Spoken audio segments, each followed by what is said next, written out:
This is me, heart and soul. Here's a part of me the world may never know. Here's my story. When I lose, I let my guard down. Here's the naked truth. I let my guard down. Here's the naked truth. I let my guard down. I let my guard down. I let my guard down. Here's the naked truth.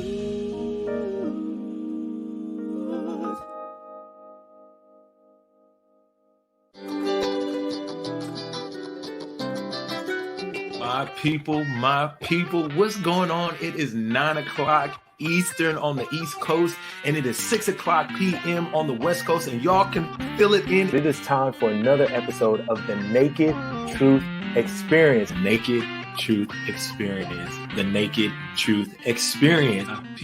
My people, what is going on? This is your boy Monroe, aka He Smiles, your essential life coach. And once again, I'm the proud host of the Naked Truth Experience, y'all. Listen, if you're tuning in by YouTube, if you're tuning in by Facebook Live, welcome.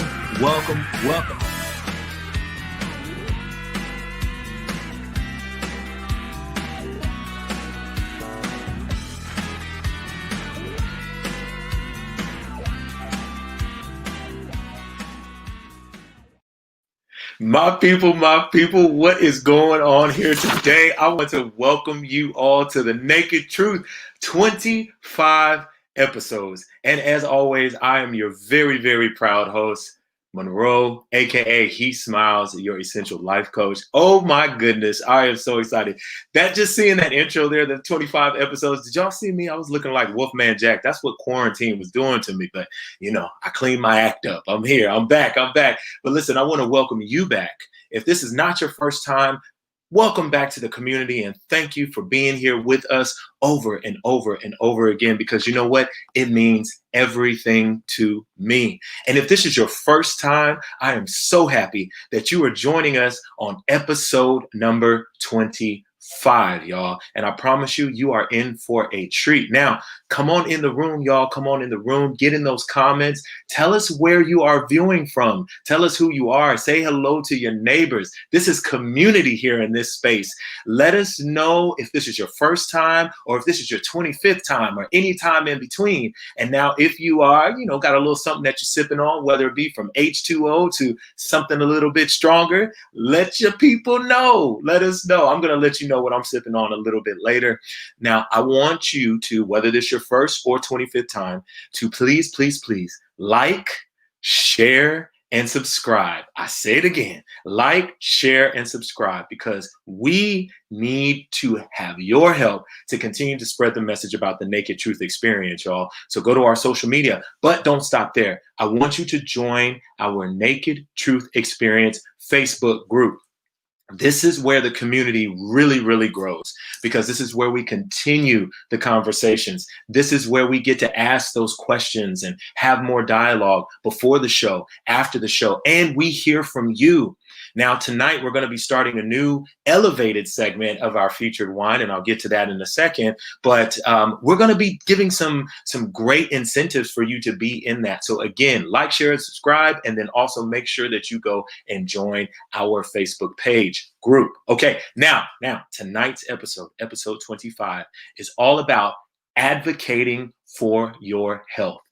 Advocating for your health. I always like to give a little bit of context as to why we are doing this episode tonight. I have a lot of conversations with people that I love, and as I'm reading different things, if I'm seeing different things that are going on in our nation, there seems to be disparities. Not seems to be, but there are disparities when it comes to Black folks, Black people, right, and our health and the healthcare system and the way we engage with the healthcare system and the rates at which we are dying from certain ailments. And I wanted to explore that tonight. And I made sure that I went out there and got a panel of qualified, amazing, but down-to-earth folks that are going to tell you from their expertise, from their insight, from their research, and also from their hearts as to why they do this work to help bridge that gap between our community and the healthcare community, and the things that we can do in order to make our experience better, and who do we hold accountable. So that's what this is about tonight. Now, this may be a touchy subject for a lot of different people, and if you've had an experience that you want to share tonight, get in those comments. My producer Julius will be looking at those comments, and your comment might be featured tonight. Okay, so that's it, y'all. We're gonna dive into this show, and as always, I'm sipping on a little something, but I have some help tonight, and I get to introduce this dope individual that I recently made his acquaintance. I went all the way to Napa, California. His name is Dan Cerisia, and he is known as the Little Wine Guy. I want to welcome Dan Cerisia because he is now our resident wine expert. Dan, are you there? What's going on, man? Can you hear me? Hey guys, how you doing? Can y'all hear me all right? Yes, man, we can hear you loud and clear, brother. I am so happy to have you on tonight, man. Now, first of all, if all of you may or may not know, there are some serious fires that are happening in California, which is my home state. Dan and his lovely family is located in Napa. So Dan, how are you all doing? How's the family? How are you doing? You know, we're doing okay. That's why right now my signal's really poor. There's a lot of smoke in the air, and so I'm a little bit on the cell phone signal. If I'm a little splotchy tonight, that's why the next time we are on, we'll be a little bit more stable for you guys. Yeah. But listen, man, I'm just glad that you are safe, man. And again, my good thoughts and my prayers go to you and your beautiful girls, man. All right. All right. So, Dan, listen, I had to go out and get some help, man, because for the last 24 weeks, I've been sipping on this wine. And honestly, I don't know anything about it. I just know it's wet. I know it's red. And I know if I drink too much of it, I might get a little buzz. That's what I know, man. So I had to go out there and solicit some help. Give us just a little bit of background on why are you qualified to do what you do when it comes to the wine industry, and why do you love wine so much? You know, that's a really good question. So first of all, there's a lot of different qualifications you can get.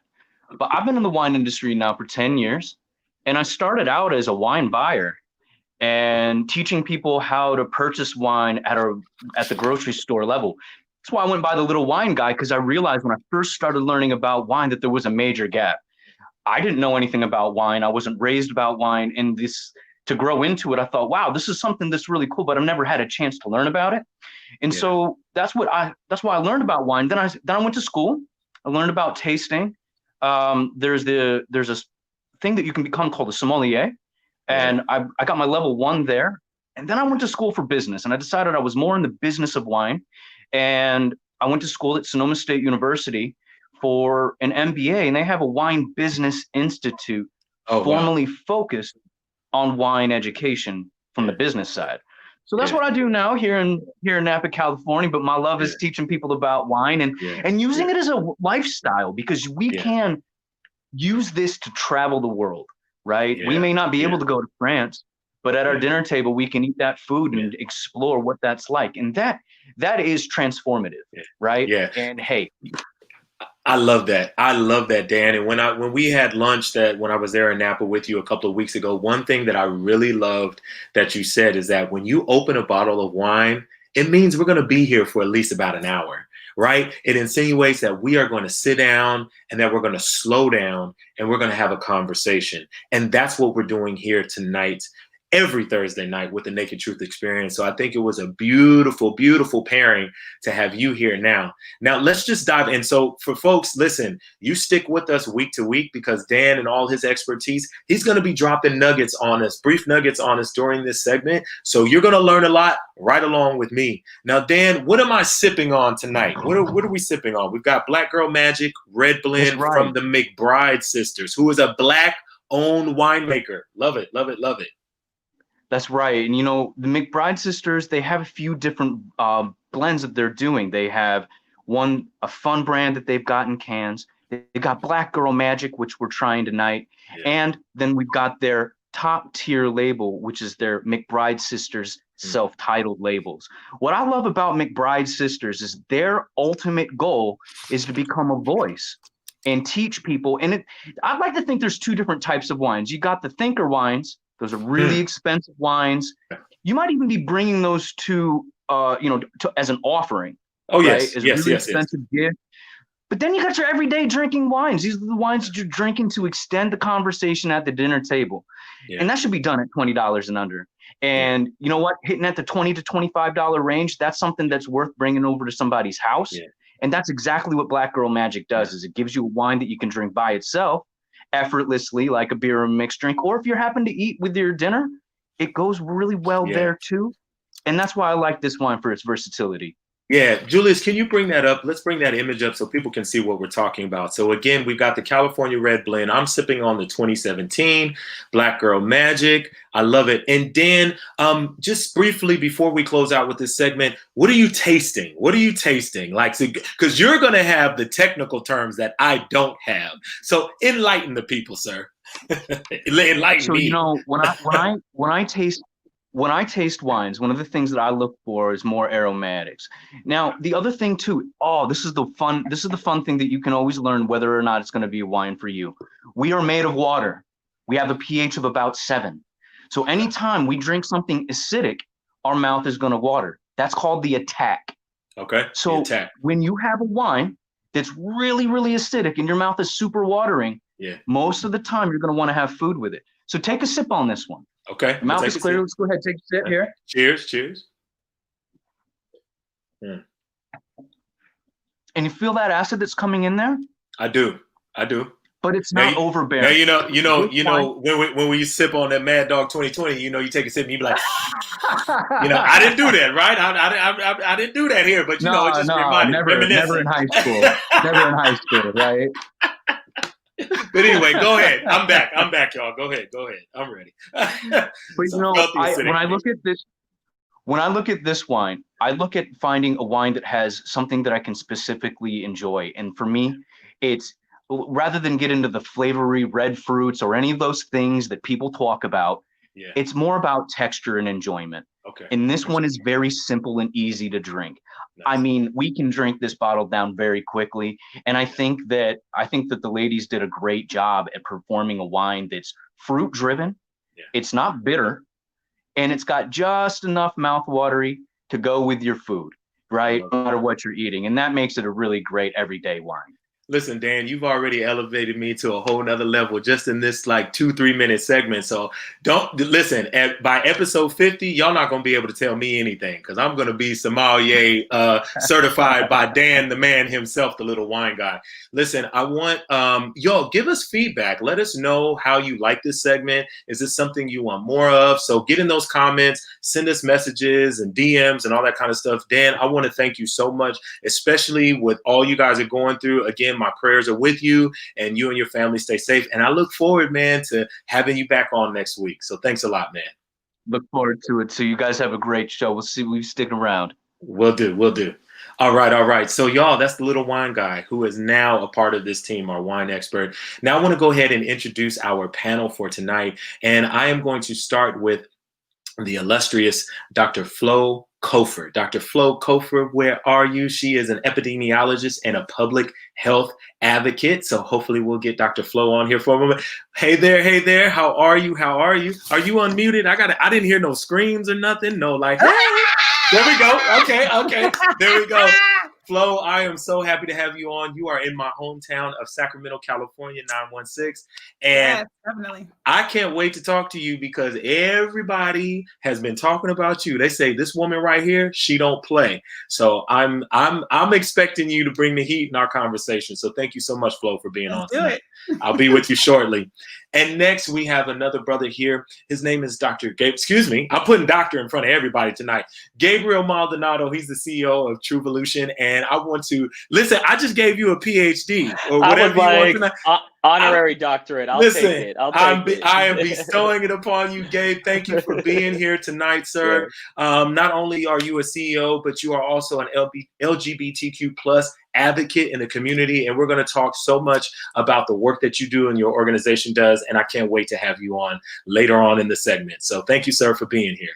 All right.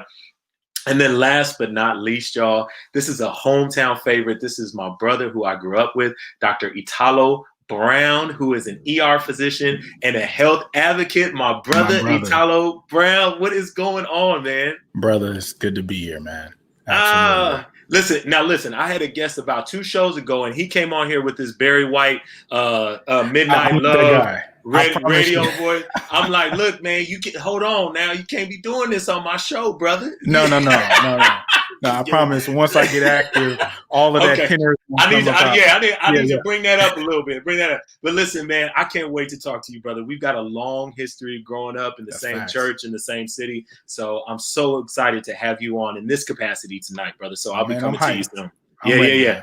All right, y'all. So that is our panel of distinguished guests tonight, and we're going to go ahead and bring Dr. Flo back, and let's get the conversation started. All right. How are you? I'm doing well. How are you? I'm doing well.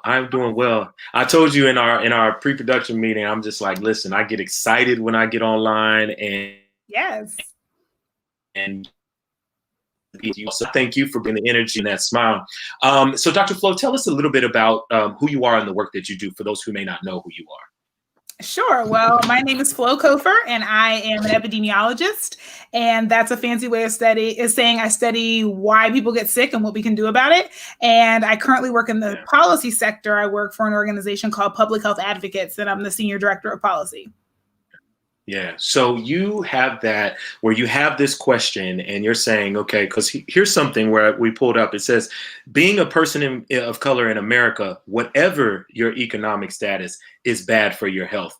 When you hear that statement, or when you hear even educated African Americans are sicker and die younger than their educated white peers, what is your response to that? And how does that intersect with the policy work that you do? And what are some of the reasons why these statements here may be true? Yeah, you're absolutely right. I mean, those statements are true, first and foremost. They're especially true because what we see is that the impact of racism doesn't stop just because you have more money, right? And so even when we think about things like birth outcomes, right? Black women overall are more likely to not, unfortunately, see their babies live to be 1 year old. But what's even more astonishing is that, yes, educated Black women do much better than women who maybe have less education or lower incomes or who smoke, but we're still worse off than white women who didn't graduate from 9th grade, who smoked, right? And who have low household incomes. So there's something about racism that makes even the most privileged among us at the same time be in the worst position than the least privileged of people who are white. And, what really stood out to me was, last year, the CEO of Kaiser died and he was 60 years old, right? Black man, wonderful, had really contributed to trying to, make that organization what it should be for people's health. Yeah. And he doesn't even live long enough to receive Social Security. Wow. You know what I mean? And so it's the impact of racism. And racism is so big that it's literally a public health issue because it affects every facet of your life and every single thing that you do on a daily and moment by moment basis. Yeah. In your line of work, and when we use that word advocate or advocating, so in this topic, we're talking about advocating for your health, and hopefully tonight people will get some greater perspective and insight and information on how they can advocate for their health, for our community, for Black people. What are some of the barriers for us advocating effectively for our own health and healthcare in your research and your expertise? What are some of the things that we're hearing or we're seeing either in the data or that we may be hearing anecdotally? What is that? So when it comes to advocating for our health, the biggest challenge, I think, is the information gap and the power gap, right? Because these challenges make it so that, in other places you can go in and advocate for yourself because you can very easily do research and you can come in and say, no, I know this, and this is what I do. There is a power differential between, individual people and the healthcare system in terms of they, pull the labs and they have all the information, right? And so you're trying to come in as best you can and say, this is what I feel, but it's so often up against data that they have that you don't, that sometimes, you may not understand. Wow. You may not even be able to access. And you're trying to say, well, this is the way it should be. And so it's unlike almost any other other industry, in the sense that you can't really do, cost comparisons. You can't really do quality comparisons in the same head-to-head way. And I think that puts us, unfortunately, at a disadvantage. But one of the things that we certainly can do when it comes to thinking about advocating for ourselves is really thinking about what are the things that we put in place as policy. And this is kind of where a lot of my work comes in. Yes. What are the things we put in place in policy so that you're not making those decisions? One of the things that we've seen going back to birth outcomes is that when we have hard stops that say, you don't get to use your judgment here. If you want to do this, this is so rarely the best idea that we're going to do a hard stop. Elective deliveries before a woman reaches 39 weeks, for example, right? We're going to do a hard stop there and make sure we look over it a couple of times. And what we see is that fewer of them happen and we have better outcomes, right? And so as much as sometimes we think to ourselves, being able to have our judgment will allow us to correct for bias. No, it allows us to bake that bias into what we do. And so when we're actually sometimes asked to step back and have to look at this almost objectively, we get a better outcome because it's like, well, this is just not what we do. And so you're not making a judgment, oh, she's not really in pain, or it's not really that severe. You actually have to go by what's happening. And that's where policy comes in for healthcare and for a standard practice of what we do for people. So you're in the state of California. And so, and again, I heard you let them have it. You be letting them have it out there when it comes to advocating for what is right and what is just and what in equitable situations for our people. What is it that you're seeing are some of the most egregious atrocities that are happening in the policy world that are most importantly affecting our community in a very negative way? What are you seeing out there? Yeah, that's a really challenging question, and there's an example that immediately comes to mind. But before I say that, I will say it's not so much that I let them have it; it's that I'm an East Coaster, and we're a lot more straightforward. We're like, let me. And this is not a knock because I love my adopted hometown, but Californians are passive aggressive, right? They're not going to always come directly at you with this is how it works. There's a lot of niceties and meandering and all of that. And you just look. And the East Coast, so sometimes it feels like straight talk, but I'm just like, can we just call a thing and cut through? Listen, let's just do this, right? Is that not what we need though? Is that not what we need more of, right? Absolutely. So your question about the biggest policy, challenges, honestly, I would say money, right? So we've been hearing this common refrain all year of defund the police. And a lot of people find that scary. People are like, well, does that mean when I call 911, nobody answers, all of that. But part of the reason why this refrain has come up is in part because of, police brutality and the things that we've seen that are just absolutely, unconscionable. But the other part of it is that how we spend our money is reflected in what we get, and where we invest shows what we value. And so our most city budgets are anywhere from 40 to 60, 70, sometimes 80% law enforcement. And even if you were a person who supported law enforcement, don't you think a city has other things to spend on its money than to spend 80% on that, right? Those choices have consequences. So while we've been in coronavirus, there is the CARES Act, which is coronavirus relief fund. Many of us got money in the, from the IRS back to, during the year. Cities and counties and states got money as well. And using a local example, Sacramento County got $181 million. And it took months for the Cares for the People Coalition. Shout out to Kula, who was on the show recently. And the partners at the People's Budget and so many other people who were really hounding on this. But months went by and we couldn't figure out where this money went. Turns out 104 million of the 181 million went to the sheriff's department, and 20 more went to probation. And all this money was being spent, and public health was scraping by trying to get pennies, right? And so again, it's not just a matter of what we're seeing out on the streets, although that's awful and deplorable, but these financial decisions that we're choosing to pay for that instead of some of the things that we need, preventive investments, those are the policy decisions that are the reason why we don't have what we need. Because $181 million could have helped a lot of people secure their housing and make sure that they don't go homeless if they've lost, their income. It could have helped a lot of people get contact tracing so we could have stopped the spread of this virus. It could have helped a lot of people who, whose businesses are going under. I mean, there's so many ways that money could have been invested in our community that would have lowered our stress levels and done all the things that improve our health. And instead, we spent it on law enforcement. And so there are so many reasons to have that conversation, but that's our big policy issue. So let's talk about it from, again, advocating for your own health in the context of policy. If I have someone who is listening here to this show tonight and they're hearing what you're saying about the allocation of funds and city budgets and state budgets and so on and so forth, how do I, and is voting the only answer? Because usually that's what we hear, vote. But how can someone get involved in advocating for their health at the policy level?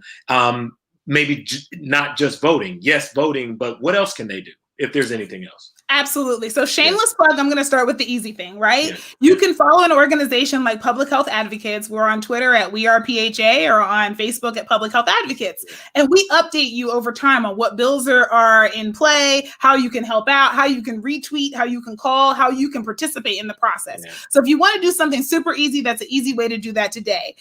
Big picture, what I would say to people is, yes, voting can help, right? Because you're deciding who is in charge. And in some instances, you're even deciding on certain bills. We have Prop 23, for example, that is on the ballot in California that's making decisions about dialysis centers. So that's a direct way that you can, make an impact on what is or is not going to happen. But in addition to that, at the local level, you can also pay attention to when the budgets are coming out. So we started something called the People's Budget in Sacramento, and it's a collective of a lot of organizations. And the whole goal was to be able to hear from people in the community about what they'd like to see the money spent on, and then be able to go out and advocate for that. And we have over 3,000 people who've already responded to the survey without even spending any money on it. So it's amazing, how if you get involved and you start thinking about what's happening around me and just follow the money, right? Follow when the budget's coming out. Money. Follow the state budget is announced in January and passed sometime before July 1. And the local budgets are usually proposed in the spring, and they're usually passed sometime before July 1. So if you can really pay attention to that, you'll learn so much along the way. And then just get together with other people who are curious and organize. We are powerful when we're together. Listen, we have a question. We have two, but we're going to have time for one. So Julius, can you bring that question up? And this is for Dr. Flo. Dr. Flo, do you think that insurance companies paying less and less each year for procedures impact the educated and financially stable African Americans? And that's from Mike Close. That's a good question, Mike. This is healthcare financing is a little bit outside of my wheelhouse. Gotcha. So I would say that it's probably not the cost of what insurance companies are paying that is going to have an impact. The bigger thing that's going to have an impact is what procedures are insurance companies covering in the first place, right? Oh, we're going to talk about that. We're going to talk about that. The rate that they negotiate is kind of between the insurance company and your provider. And you said, people with more income, so that's really going to be the bigger issue there.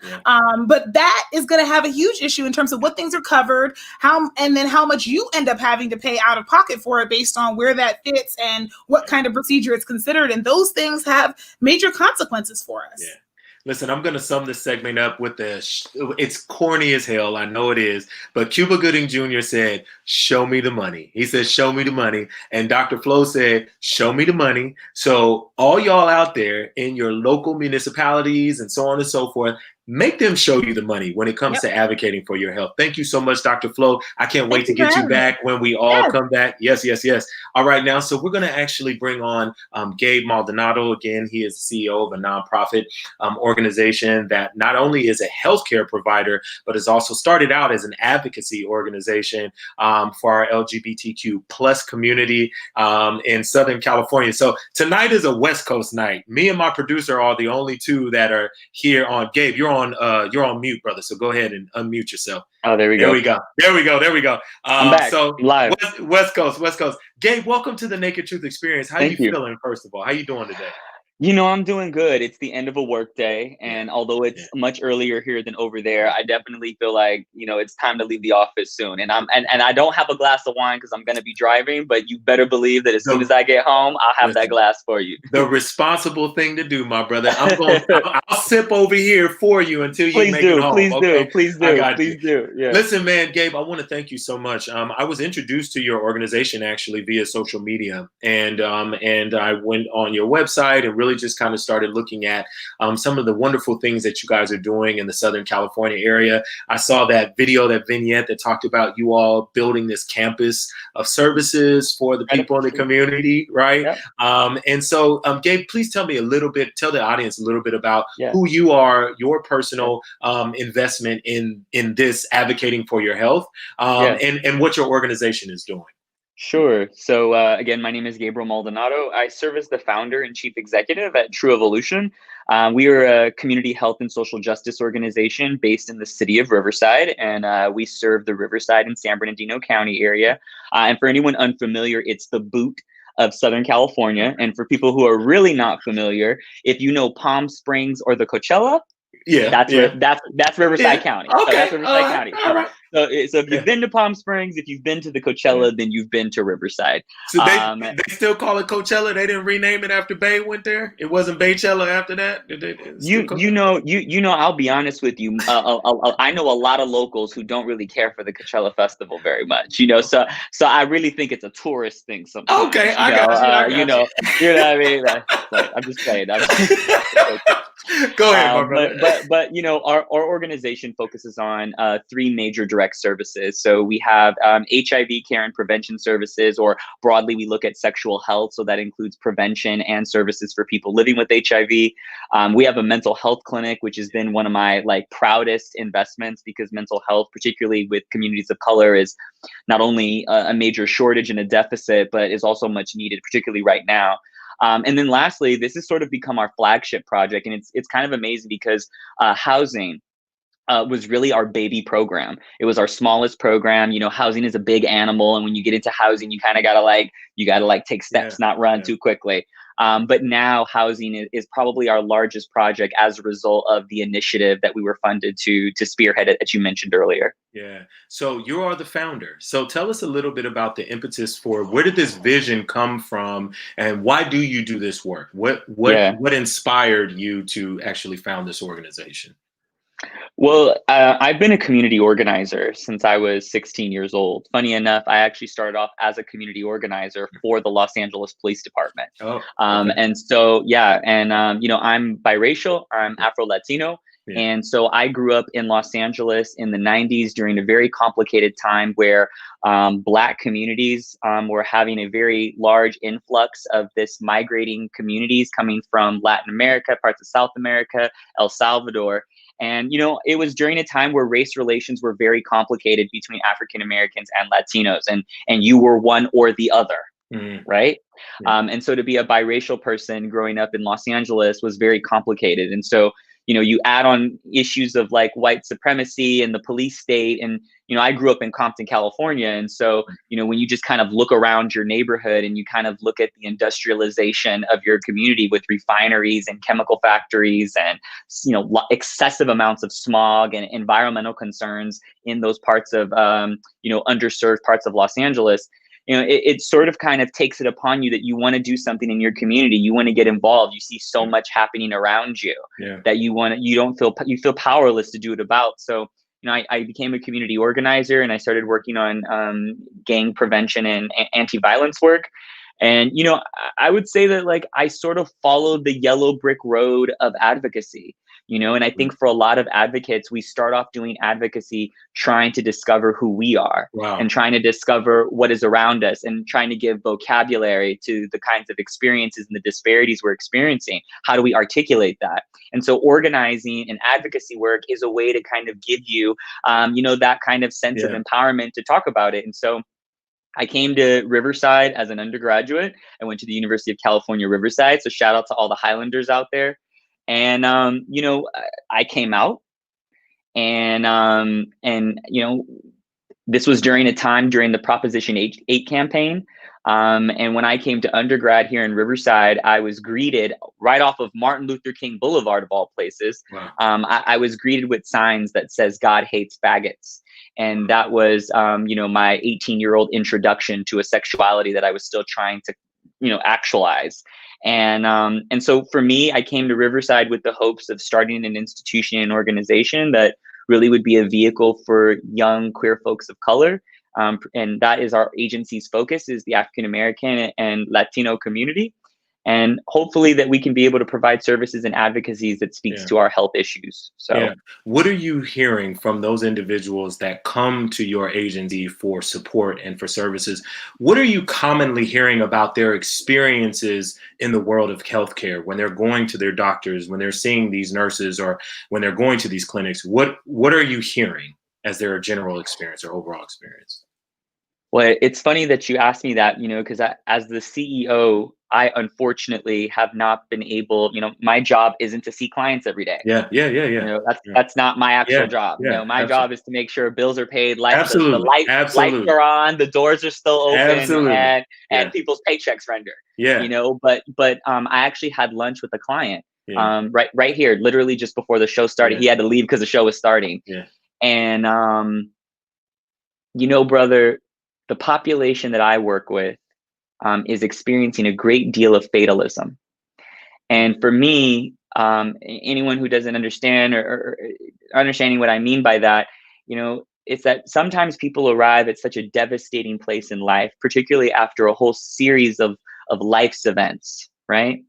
In which they no longer feel hope. And in which there is no redemption. And the world is always going to be this way. And that was the story I heard just a little bit ago. So that was also my kind of like trying to reboot my energy for this conversation. But I think the population that I work with, while they are resilient, while they endure, while they have stamina, while they have innovation, while they are brilliant and genius in their own right, this world is so difficult right now for so many of them that many of them they don't even know where to find hope. And that's really the reality for so many people right now around the country.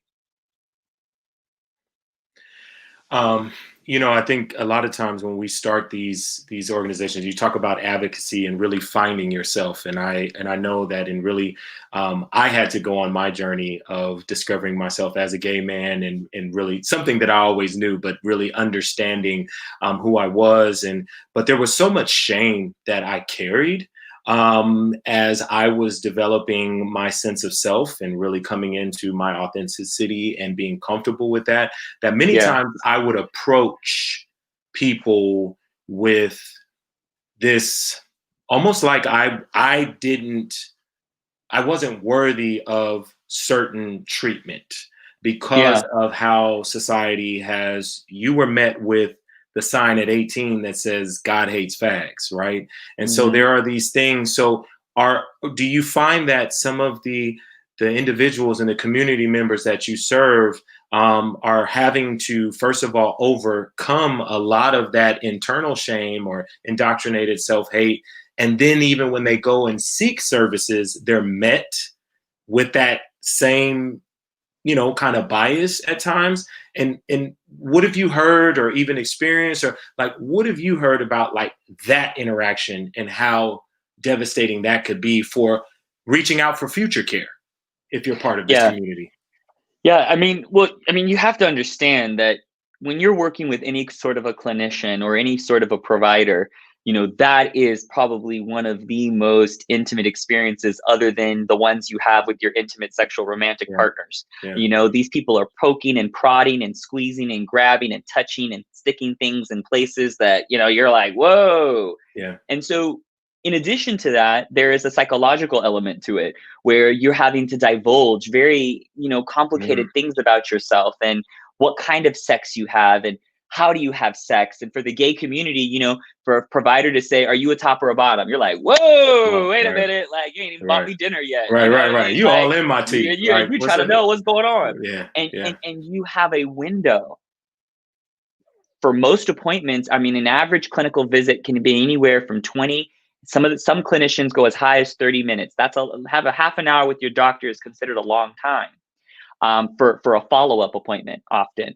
And so you have 30 minutes to get prucked and poded and sticked and stuck and reveal and disclose and have courage and say it and think and comprehend what you're going through. And that is a very emotional, complicated experience that requires trust and connection. And so for a provider to make any sort of comment or even their posture or their demeanor or their nonverbal language or the eye roll, And, for the population that I work with, some of this is the kids, so Yeah. they ain't here for you rolling their eyes. Or They're gonna snap. They're gonna snap back. They're gonna snap back. And so I think, how do you navigate that Yeah. and still get the necessary tools that you need for your health? Yeah. Is a real critical question. Yeah. Gabe, I want to thank you because we're going to actually have some testimonials, and that I definitely want to dig more into actually the how with you, and we'll do that with the three of us on. But thank you so much, man, for staying after a long day of work and being here with us, man. And we'll be back to you soon. Yeah. My pleasure. Thank you. All right, man. Yeah, for sure. Dr. Italo Brown. Y'all stay in those comments. Again, make sure you might get featured tonight. My brother, how are you? Man, it has been a very long day in the emergency department, but I'm glad to be able to speak with you guys today. Yeah, listen. So I'm not gonna go into the family reunion because we could do this all night. Oh man, I'll just say that it is amazing to have you on this platform in this capacity, because me and this brother go back to when we were kids. That's right. Antioch Progressive Baptist Church, shout out 5801 man. Avenue in Sacramento, California. So listen, Italo, you are an ER doctor, you're an ER physician, you're based in Northern California, but you also did your residency, I believe, here on the East Coast in the Bronx. Yes? Mm-hmm. Okay. Yeah. All right. So you've been working with our people. And we let's just put it out there. We don't always have the best experiences with our providers. And so from your perspective as a provider, what do you think that's based on? And again, this is the naked truth. So let's just put it out there. Why would that maybe be one of the narratives that are pervasive around our community? So the first thing we have to acknowledge is that there is a long history of mistrust between the medical system and members of communities of color. Like that's undeniable, and it's built on years of testing on Black bodies without informed consent. It's built on a pillar of structural and systemic racism. This is what paints and articulates our picture and more so our interactions with healthcare. And so that lack of trust is part of the reason why there's an almost adversarial relationship between healthcare as a system and then people that come from communities of color. And I want to be very clear in saying that we don't have enough providers who look like these communities that bear the major burden of illness. And that's part of the reason why there's a disconnect. When only 5% of providers look brown like me, or specifically are Black Americans or Black individuals. 5%. When 5% are taking care of 13.5% of the population, and also the major burden of illness falls on the shoulders by concentration on the Black community. So that's part of the reason why there's a large disconnect, and that leaky pipeline along the way doesn't allow it to kind of be rejuvenated. Yeah. So you point this out, which of course echoes a lot of things that Dr. Flo was talking about in the beginning, the systemic racism, and Gabe was alluding to in his segment. She also talked about this piece on the information gap. Can you speak a little bit more? What are you seeing when you are seeing patients and this information gap? And how is that playing into even coming in to see a provider and knowing what your rights are? So it's multi-layered. The facets extend as far as multiple social determinants of health. So education, health literacy, all of these things have known associations to where you live and what access you had to education, what your income is and employment is. Like all of that can improve or particularly change your health literacy. Then there's the element of not seeing providers frequently because you may have never had the exposure to someone who looked like you and allowed you to speak in a language that you understood or that they could understand. So that cultural competency and linguistic appropriateness has been out the door for a long time. And then finally, there's sitting in front of somebody where there's a clear gap in knowledge. So imagine how you feel when you go to your mechanic and you're like, all right, this dude is telling me that my carburetor is this and the catalytic converter is that. If you've never looked under the hood of a car, you're sitting there like, well, damn, how am I supposed to know that I'm being charged appropriately or that this actually is a problem and I can't wait any longer? So those are the reasons why we struggle when we are in those offices and in those spaces. Plus, there's the subtle belief that at every single turn, there's going to be bias, that someone's going to look at you and believe that you're not telling the truth, or that you're there because you're seeking something that is non-medical, or the fact that, hey, maybe because multiple years of research on Black bodies have made us believe that our pain isn't real, or that our skin is thicker than others, or that we secrete more creatinine or stuff in our bloodstream that changes our kidneys. Like all of these ideologies that are built on racial, like complex racial theory, happen to be at play. And that's why we are usually fighting against a force that is so immense, it makes us feel like we are capsized in front of our physicians. So when you encounter an individual, a Black woman, a Black man, a Black adolescent, African-American, Black woman, when you encounter one of those individuals, a trans woman, a trans man who come to see you, knowing all the things that you have just articulated to us, how do you as the provider start to bridge the gap? What are some of the things that you do personally? Well, the first thing is you have to figure out how someone wants to be identified as. That's a very simple thing. You allow them to tell you who they are. Yes. And that becomes the foundation of a relationship. Yeah. As an emergency physician, I've got 8 minutes, maybe 10, to get to your deepest, darkest secrets, as our previous guest said, so that I can get you the best health, best option for a treatment regimen or management possible. So I start with common things, asking somebody how they feel today, and letting you emote and tell me in as many different words or as the language that you prefer. If you don't speak that language, I'm getting an interpreter. If you feel more comfortable with somebody else in the room, let's go get that person. If you don't want anybody else in the room, I'm okay with that, and we can have that conversation. But do they have that right? Because people may think that they don't have that right. So because that might be one of the things that they feel like who is in front of me is who I get, and that's it. So they do have that right, is what you're saying. So you can always request for a provider that you think you would identify more with. It's going to come across crazy because I've had it go the other way too, where a white patient has said, I don't want this Black doctor. I've had that go that way too. But what I encourage you to say is be as surgical and as scholarly as you can in your needs, which means say, hey, I need somebody who's going to understand what I'm saying. I need somebody who's going to be able to speak my language, and you can make that known. So I think that is a very critical piece that patients should understand. And our job as physicians is to present a stance of not being judgmental and to check our biases before we enter the room. Yeah. Anything that we used outside of that room to kind of get down to the bottom of what we think that patient is there for, it has to stay outside, because once you're in that patient's presence, they run the show. You're just there to assist them and give them the words and the buffers so that they can completely emote and get out what they think their medical ailment is. Yeah. Dr. Flo talked about some resources for finding out about ways people can get involved in advocacy, bridging that knowledge gap. What are some resources that people can use in order to know more about their patient rights? Is that something that's furnished by their insurance provider? Is there a website? How can they figure that out? So that's actually a very tricky thing, right? Because insurance providers are incentivized. They want you to ask the things that are either highly reimbursed or the things that are not. There's certain incentives, right? There's incentives to not have certain testing. So I wouldn't trust an insurance site. What I think is helpful is looking for advocacy sites, is looking at most nonprofits that are for cultural advocacy have a health arm where they talk about rights that you have.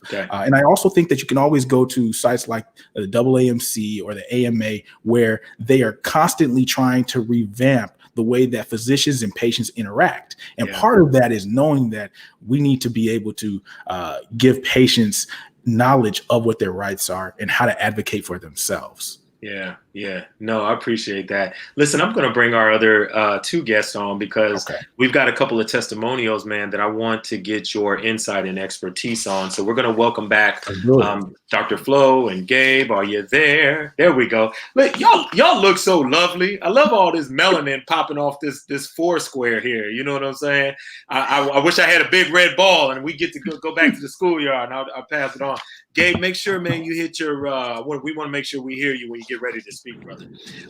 So listen, Julius, can you go ahead and bring up our first testimonial? We have actually Tyson J, who's going to speak to us really quickly, and then I want to get some responses. Oh.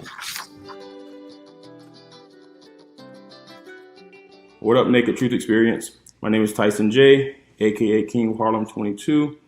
I know that the episode tonight is about advocating for your own health, and Monroe asked me to speak briefly about my experience getting a colonoscopy about 2 weeks ago. So this year I turned 40, and as an African-American male at 40, you should get a colon screening. So I called my medical provider to set that up and was told that because I was not 50, that it would not be covered as a screening, that it could be a diagnostic procedure, then I would have to pay out of pocket $1,500. And so I pushed back a little bit and said, well, as an African-American male at 40, I should get screened earlier than my white counterparts. And so this should be covered as a screening, even though I'm not 50 yet. And so she says, yes, that's true. But a lot of the providers and the healthcare insurance companies have not caught up with medical advice on this issue. So I said, well, let me make some phone calls and see if I can find an exception. And she said, okay, I'll do the same thing. And so we got off the phone. The next day she called and said that she had spoken with someone in the office, and they had said that for my age and demographic, that she would be able to use the code for the screening and that it would be covered 100%. And so I had the surgery about a week ago. It was pretty seamless. I got the bill about 2 days ago, and it's $5,000 procedure that was covered 100% by my insurance. So if you have Blue Cross Blue Shield and you're an African-American male at 40, you should get covered as a screening for that procedure. But just really glad that I pushed back, because I could have easily just accepted that, okay, I'll do it when I turn 50, or it's not covered, I need to pay $1,500.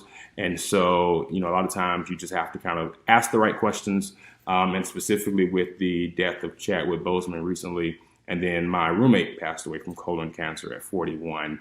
And so advocate for your own health, because nobody's going to do it for you. So that's my story.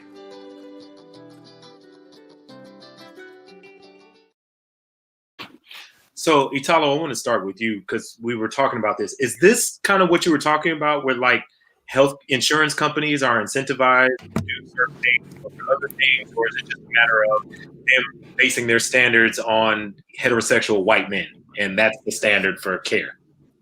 So a little bit of both. First off, we have to realize that insurance companies are using certain reimbursement rates like a Kelly's Blue Book, right? So they're looking at a book of rates and they're saying, we're going to reimburse based upon Medicare, Medicaid dollars. And that is based upon a predominantly large white population. And at the end of the day, the recommendations that come out are not necessarily adhered to strictly, because people have not embraced the fact that African Americans have increased risk for a variety of things, which means that screening has to happen at an earlier point in time. That isn't accounted for across the board. And insurance companies, as long as they have that Kelly's Blue Book to go by, will not feel like they are bound to what the guest just said as far as doing an earlier screening. So my first statement around that is you have to be educated in the first place. And that involves creating a relationship with a health advisor that does not have to be a physician. I prefer that it is a physician, but people who are knowledgeable through family experience and who have direct relationships with care providers can help as a proxy. The second thing that I would say is, if you use your social media, we now have the largest network of access that you've ever seen before. You can literally text you can look hashtag Black doctors, and a bunch of Black people will show up that will tell you, hey, this is the recommendations based upon this particular trade organization. Or you can look up Black gastroenterologist, and that will show up on social media. So use those resources as proxy ways to get access to the information. And then finally, do not be afraid to go as far as you can go. The thing that I loved about his story was that he said, all right, so you said that, let me speak to your manager. Let me speak to the next person. Use those same tactics that our counterparts use when they want to get something. You can use those same things. And just by applying pressure, you see how he got 100% of it taken care of. No, and Gabe, really quickly, is that what Italo was talking about as far as this health advisor? Is that something that like an organization like yours provides to people in the community? Okay. Yeah. Awesome. Yeah, absolutely. Yeah. Okay. Awesome. Let's go to our second vignette. We have our testimonial. You know what I'm saying. We've got Mylyn and Lindsay Stokes, who is a married couple, and we want to hear from them. Stokes. When we went in for the fetal monitoring, we brought up about the itchy hands and itchy feet, and turned out that she had pregnancy cholestasis. Cholestasis, yeah. And so the doctor that diagnosed it right then and there and began to explain that she needs to be induced, that this baby needs to be delivered tonight. We were like, okay, wait, can we take a second? She was very adamant and unwavering in her position on it, and was not personable. So I was already getting bad vibes. She kept saying how we're fetal conservative, and when I hear that, all I heard was, "You not worried about my wife." So I asked if we could speak to another doctor. Another lady came in that was very personable, very kind, patient with us and all of my questions without any kind of negative tone, and really explained it to us what was going on. Explained that, the baby wasn't in any immediate danger, that we could wait 2 nights to actually plan this out to be induced 2 weeks early. And we were able to even call our doctor, who we had been seeing the whole time. And she agreed that, yes, with these signs, you do want to, go ahead and go through the process. So that was, we were able to do that. Once we got there Sunday, it was one of our doctor's friends that delivered the baby. We got to speak to our doctor before we delivered. And so she really stayed in contact with us through the whole time. And that was something that she did not have to do. But once we found somebody who we could tell had that kind of work ethic and cared and stuff, we knew that she was the right one. And we fought to make sure that we were able to keep her. And that was, our experience in advocating for us in the... Yeah. We learned a lot about the Black maternal health rate. Is that the term? Death rate. Which makes more sense, obviously. But we're learning a lot about Black maternal health, I think is what I meant, right when I got pregnant, right when it was time for me to start seeking a doctor and seeing and learning about this sort of thing. And so it was fresh on my mind.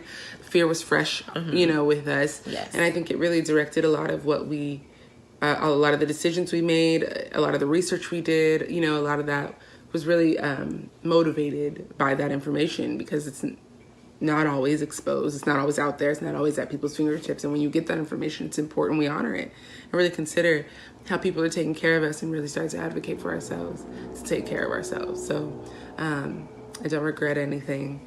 And I'm glad that we had the experience that we had, because I know that it could have been very, very different. Absolutely. Yeah. So we got a baby out of it. Yeah.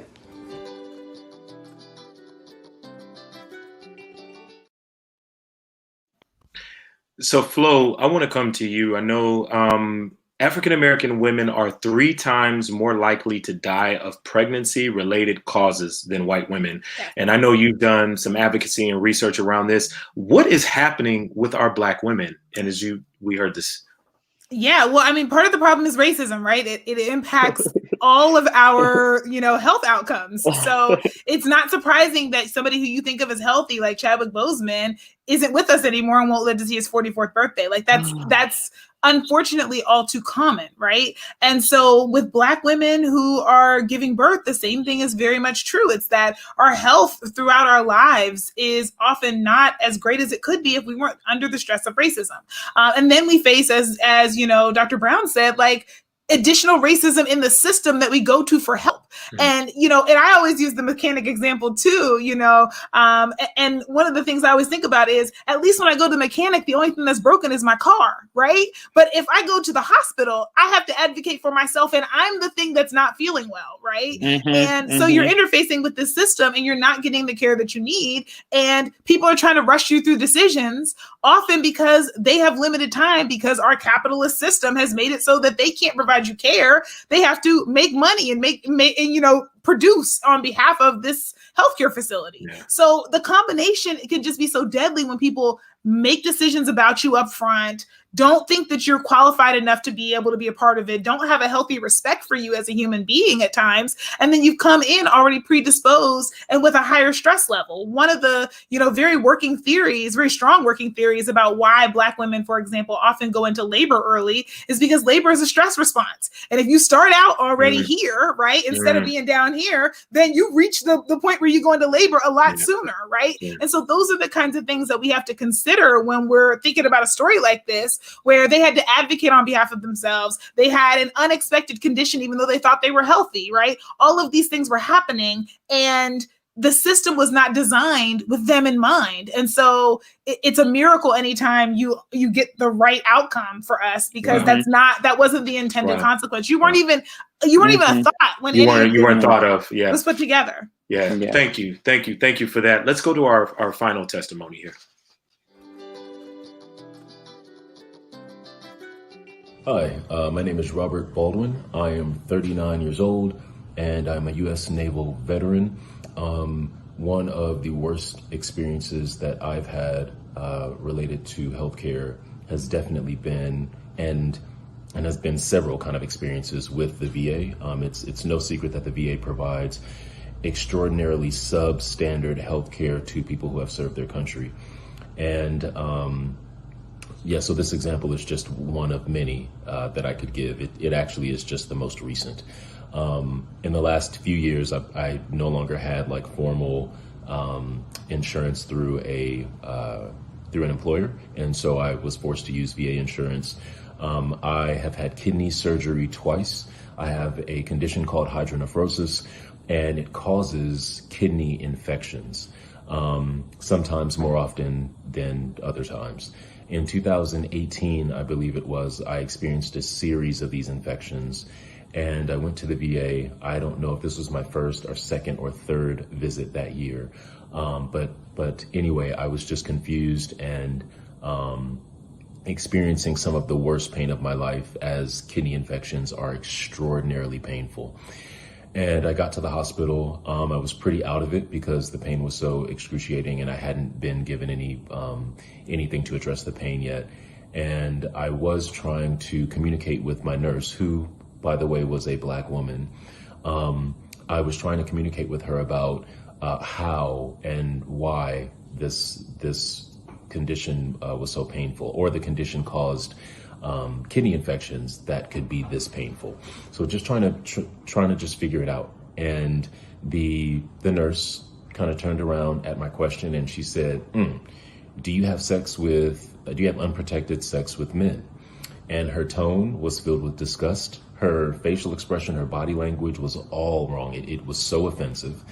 And I answered the question, yes. And I mean, not that this matters, but I was dating someone at the time, and I was having unprotected sex with that one person. With that being said, you know, I answered her question, yes, I have unprotected anal sex with men, yes. And she said, that's the problem right there. Again, a tone filled with disgust. Again, body language, facial expression, completely and utterly inappropriate. She turned around and walked away and left me in excruciating pain, feeling emotionally attacked. And I chalked that up to yet another experience from my own community, from people who look like me, from Black people, that is extraordinarily judgmental, and that is very short-sighted, and that refuses to acknowledge me as a person before some social signifying classification like gay, black sexuality, right? So anyway, with that said, my doctor was a white woman. She came in after this nurse had made me feel awful, and she explained that the nurse could not have possibly been any more inaccurate. My kidney infections, again, they're a product of hydronephrosis, which is a condition I've had my whole life. However, I did want to know, well, does unprotected sex with men increase the likelihood of hydronephrosis manifesting itself into these kidney infections? And the answer was absolutely not. The answer was, I am embarrassed by what she told you and the way that she told you that, and I apologize, but no, that is wrong information. You've been misinformed. So yeah, that's the experience in a nutshell. And thank you for letting me share.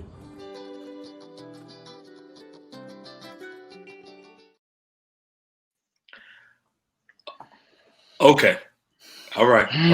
Hold on. I'm gonna give us all just a moment to inhale, exhale.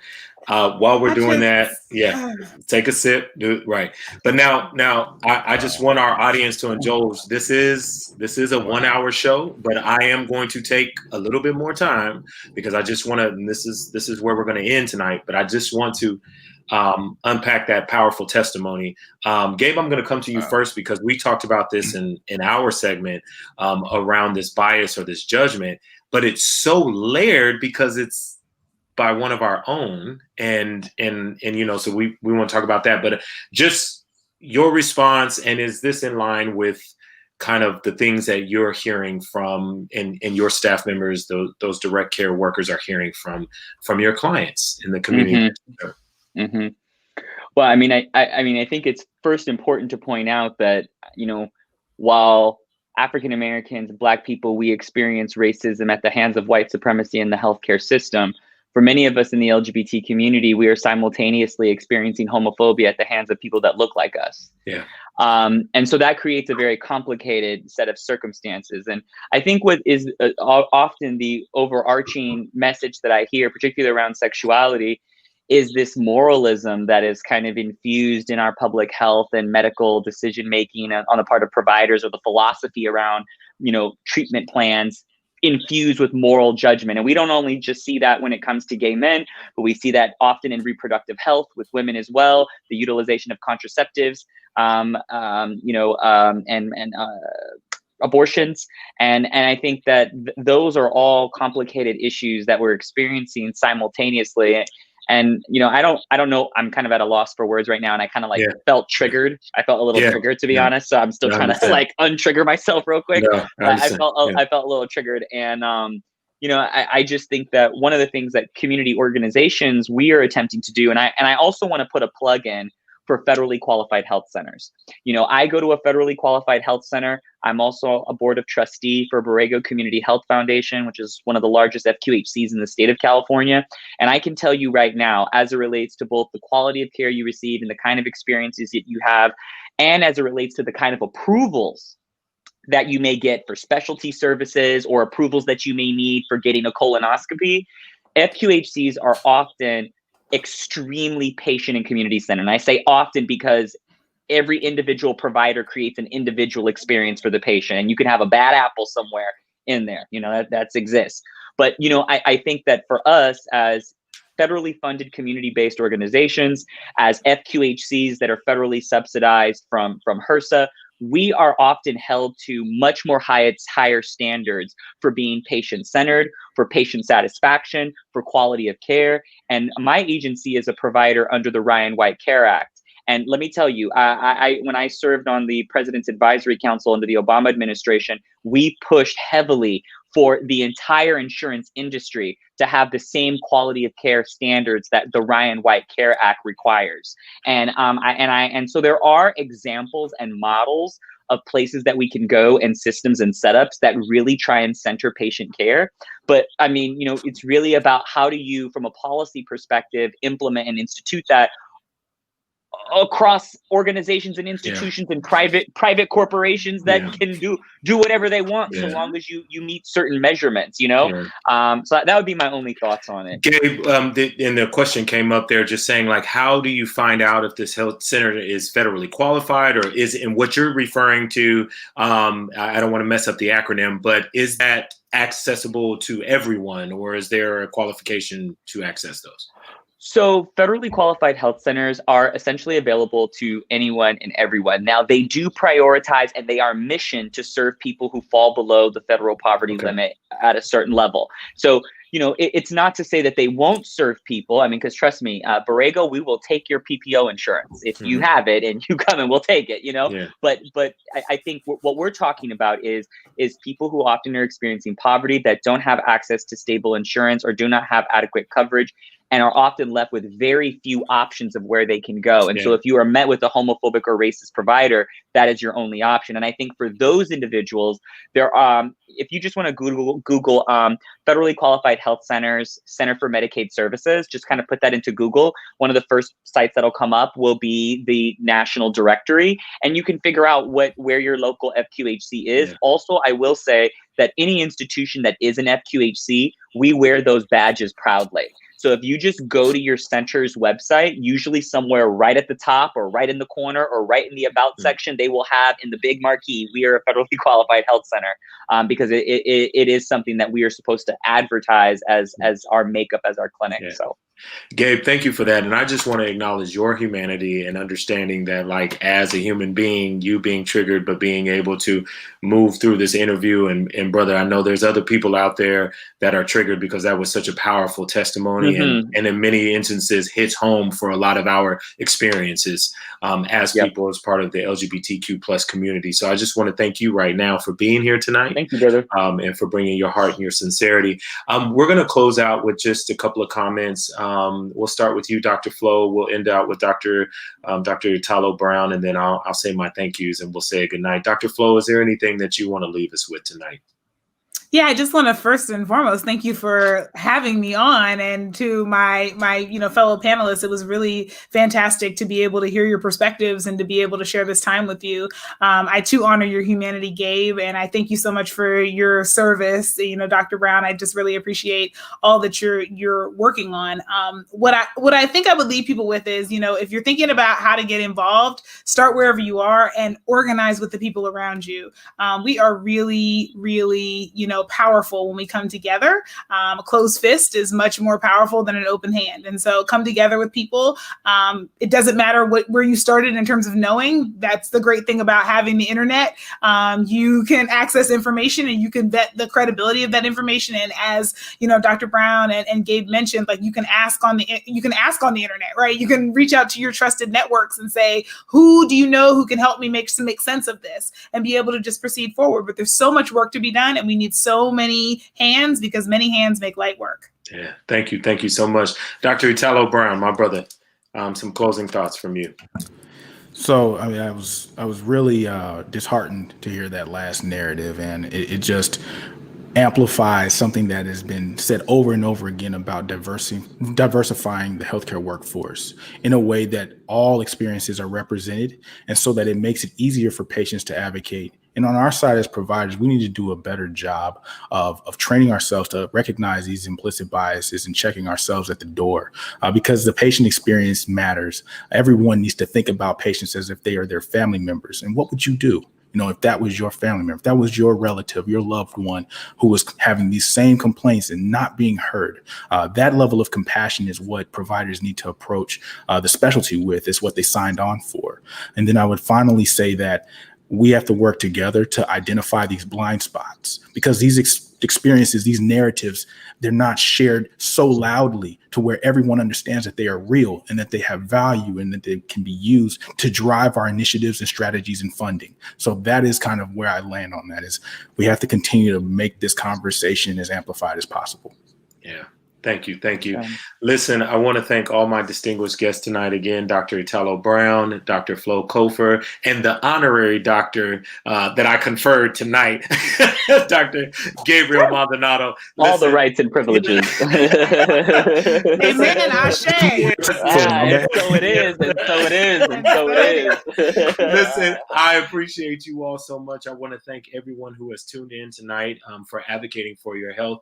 As you know, we are here bringing this level of conversation every single week. Julius, if we can bring up our slide do we have all of our lineup for October? If not, it's okay. Yes, perfect. But next week we'll be deconstructing COVID-19. We'll have another illustrious healthcare provider and professional here with us, and we'll be deconstructing, and you can see the rest of the agenda there for the rest of the month. Again, please like, share, subscribe, and then most importantly as well, please join our Facebook group. We want to continue the conversation. There is so much power in our narratives. There is so much power in sharing our stories and our truth. So please, please, please join our Facebook group. I want to thank Dan, the little wine guy, for our featured wine segment. Thank you, brother, for traversing through and for being there. I want to thank each and every one of you tonight. I also want to thank the 4 people. So I want to thank Tyson J. I want to thank Mylin and Lindsay Stokes Kennedy. And I want to thank Robert Baldwin for their heartfelt, for their sincere, raw truth and testimony tonight. That's not easy to come out and to share those things. So I want to thank you all. As always, I want to thank my producer, Julius Jones, who makes all this happen, everything that you're seeing. And to you all, once again, good night. As I always say, have a wonderful evening, and we'll see you next Thursday.